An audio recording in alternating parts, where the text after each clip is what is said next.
করে দেখেন। দর্শক, বাংলাদেশের নামকরা দুটি বিশ্ববিদ্যালয়ের শিক্ষার্থীদের মাঝে ব্যাপক সংঘর্ষ শুরু হয়েছে, রণক্ষেত্র পরিণত হয়েছে, রাতেও সংঘর্ষ চলছে। ভিডিওতে আপনাদেরকে দেখাবো। অন্যদিকে খেপে যাচ্ছেন শিক্ষকরা। তারা বলছেন, এই স্বাধীনতা, মরার স্বাধীনতা পেয়েছি আমরা, কিছু না হলে আন্দোলন সংঘর্ষ শুরু হয়ে যায়। সেনাবাহিনী গাড়িতে হামলা করায় সেনাবাহিনী কিন্তু কঠিন হামলা করেছে শিক্ষার্থীদের উপর। এই ভিডিওতে আমরা দেখব সেখানকার বর্তমান অবস্থা।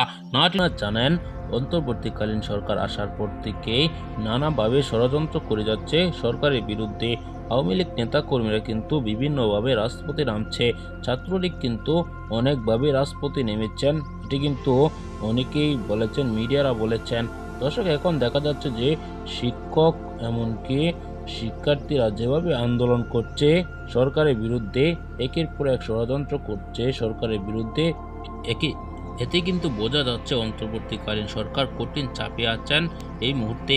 দর্শক, এই ভিডিওতে আপনারা দেখেছেন কি বলছেন সাধারণ জনগণ, এমনকি শিক্ষকরা, ব্যবসায়ীরা, তারা কিন্তু খেপে যাচ্ছেন। তারা বলছেন যে আমরা এই স্বাধীনতা চাইনি, স্বাধীনতার পর এভাবে হামলা নির্যাতন কখনো আমরা দেখিনি কোনোভাবেই।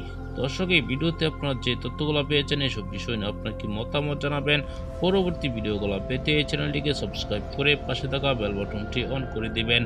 এই মুহূর্তে বিদায় নিচ্ছি। আসসালামু আলাইকুম।